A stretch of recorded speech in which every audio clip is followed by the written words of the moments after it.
Hallmark Birthday, written by Christina Curtin, July 25th, 2025. Birthdays in our house usually all start out the same. The night before, we spend time expelling air into 68 or so balloons, ready to pass out from the effort. I hang these throughout the kitchen with packaging tape, which pisses my husband off because when we remove the decorations, we also remove the shitty paint the builder used on our walls. Regular tape just doesn't hold, though. Mutterings of passive-aggressive comments like, "Guess I'll have to paint that later," and not so passive, "This house is a shit show," come from his mouth. I suppose I could use alternative methods to hang the decorations, but that would require me finding something else to use. I'll find something better someday, if only to avoid his grumblings. I don't want to keep poking the bear. Decorations hung, the next morning the birthday cake gets a pancake made in the shape of their birthday. The rest of the day can vary, but usually involves a dinner of their choice and us serenading them happy birthday to a lit-up ice cream cake. Wholesome moments, pictures taken, cherished memories of your children gaining one more finger on their hand count of age. That's usually how birthdays go. But recently, my daughter Scarlett turned 14, and it was not one you'd like a Hallmark card written about. It started off sweet, albeit untraditionally, but quickly escalated into something MA rated. Let's discuss. Scarlett wakes up early. No pancake breakfast to start off her day because she must be fasting when she goes to the diagnostics lab to have her blood drawn. What child wants to give blood for the first time on her birthday? Not mine, but we had no choice. There's nothing dramatic going on. She just needed it done because of lady reasons that I won't divulge here because she'd kill me. She was scared and uncomfortable, though. I tried to calm her down, but she's 14 and I'm her mom, so of course I was unsuccessful. She did hold my hand, though, and I was warmed by that glimpse into her childhood again. After being poked with a needle, we grabbed Starbucks. She loaded up on a venti refresh or something and ordered a cake pop without asking. Normally, this would not fly, but hey, it's her birthday. We stopped at UPS, and I showed her the joys of scanning in your own Amazon returns. I don't know why, but I find it fun to do someone else's job. We popped in the grocery store and grabbed her ice cream cake, bonding on the way back to the car of how ridiculous it was to pay $26 for what we just got. What is this world coming to? This morning so far was actually Hallmark card worthy. Holding hands at the lab, special treats at Starbucks, running errands in the early morning light without all the other kids in tow. But don't worry, the spiciness is coming. Back at the house, Vince made breakfast while we were gone. He apparently deserved an award for this, based on his level of fluster when we arrived.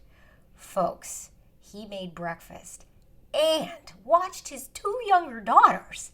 Hoo-wee, that is a feat deserving of recognition. How did he manage this accomplishment? Let's all take a moment to congratulate him. Still, my Hallmark morning is going strong. Coming home to food is a great feeling, and the kids were all excited to eat. Sitting at the table, I take Scarlett's picture holding her birthday pancake. My 18-year-old daughter, Gianna, emerges downstairs, looking like Anna the morning of Elsa's coronation, aka a hot mess. She shuffles over to the table and asks Scar how old she is. Scar says 14, to which Gianna immediately replies, "Inches in my mouth." The happy Hallmark record screeched to a stop. The sun's still shining through the curtains, bringing a golden glow to the morning, but now here we are talking about penis size and its ability to fit orally. How quickly things change. Of course, this was hilarious. We all laughed, including my 5-year-old daughter, Evie, out of camaraderie and hopefully not understanding. It was agreed that this would now be the default response to age questions. I am winning in our family with 43 inches in my mouth. How about that? However, this penal-length comment sent the morning into a downward spiral of inappropriateness. Scarlett requested Alexa to play birthday sex and proceeded to sing along to every word, despite being entirely inexperienced in this area. Even Gianna asked her how she knew the lyrics. Evie just sat at the table and ate her breakfast, for once not asking questions. In her unusual quietness, I wondered what impact this was going to have on her psyche. and prayed she doesn't think this is now our traditional birthday breakfast song. As we began clearing up, Alexa continued to cycle Bow Chicka Wow Wow songs on her playlist, apparently assuming we were a couple in a bedroom instead of a family of 6 in our kitchen, celebrating our teenager's birthday. Scarlett stood by the counter and listened to whatever sensual track was playing at the moment. Excluded from the cleanup duties because of her birthday girl status, however, we all commented how she typically managed to avoid this peasant duty regardless. She began to gyrate with the music, making me question her previously certain virginity. "It's just dancing," she insisted, continuing on, having fun, making us all uncomfortable. That's when Evie started copycatting. Scarlett decided to instruct her 5-year-old sister how to do the moves the right way. For fuck's sake. Hallmark is now out the window. We are venturing into Skinamax territory. In a span of 30 minutes, the wholesome family memory was tarnished by oral sex comments, baby-making music, and preschooler bump and grind moves. How we easily escalated to this point, I don't know. This is how our life goes. The day goes on.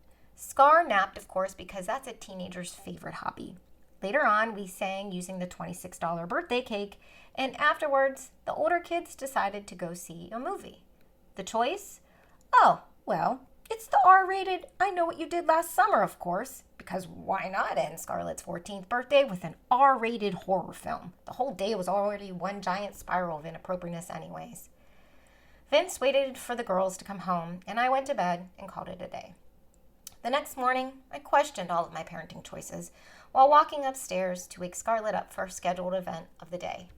Her bed was empty, so I turned around, opened the door to Gianna's room, and sure enough, there they were, snuggled together out of necessity and sisterhood, needing company as you often do after watching a scary movie.